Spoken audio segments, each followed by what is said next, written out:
Private విద్యా వ్యవస్థ. Private విద్యా వ్యవస్థ కాస్త ఒక్కసారిగా కార్పొరేటీకరణ వైపు పరుగులు పెట్టింది ఆ తర్వాత కాలం. ఈ కార్పొరేట్ విద్య, కార్పొరేట్ వైద్యం వచ్చాక అంతకుముందు ఫ్యామిలీ డాక్టర్. ఇప్పుడు నాకు గుంటూరులో చెయ్యిరిగితే తెనాలి పోయా, గుడివాడలో చెయ్యిరిగితే తెనాలి పోయాను. ఎందుకు?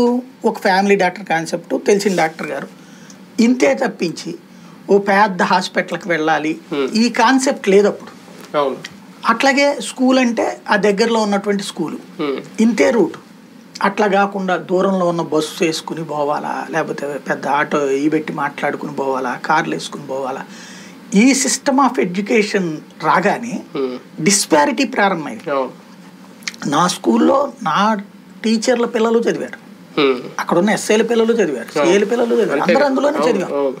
అలాంటి స్టేజ్ నుంచి ఒక డిస్పారిటీ కళ్ళ ఎదురు, ఇదేది స్వతంత్రం వచ్చిన 70, 60 ఏళ్ళు 50 ఏళ్ల దాకా జరిగిన ఒక వ్యత్యాసం. అంతకుముందు అయితే గీతే వీళ్ళు కొంచెం వాళ్ళ నాన్న డబ్బులు ఎక్కువ ఉంటాయి లేరా అనే మాట తెప్పించి అసహ్యం ఉండేది కాదు, వేరియేషన్ ఉండేది కాదు. కులగజ్జి ఉండేటువంటి వాళ్ళు ఉన్నారు, అది ఒప్పుకుంటానే. అది ఏది అవమానించేటువంటి వాళ్ళు ఉన్నారు, అది కూడా తక్కువ. గవర్నమెంట్ స్కూల్ సిస్టమ్స్లో తక్కువగానే ఉండేది. ఇళ్ళ దగ్గరికి వెళ్ళినప్పుడు